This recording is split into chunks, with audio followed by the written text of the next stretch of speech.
When the Kolkata flyover collapsed few years ago, Modi ji gestured that it was not an act of God. He said it's an act of fraud. Sir, we wonder what he has to say. When 141 lives were lost in Morbi bridge collapse in Gujarat, was it an act of God or act of fraud? Sir, what happened when roofs of Delhi, Jabalpur and Gujarat airports collapsed? Was it an act of God or act of fraud?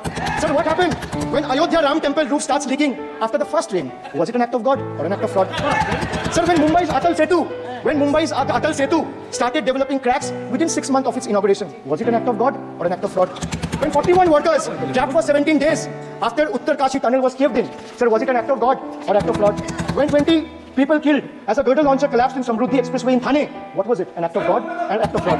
When 300 lives were lost in Balasore train incident last year, what was it? Act of God or act of fraud? When 9 were killed and 40 people were injured as goods train rammed with Kanchenjunga Express last month, what was it, sir? An act of God or act of fraud?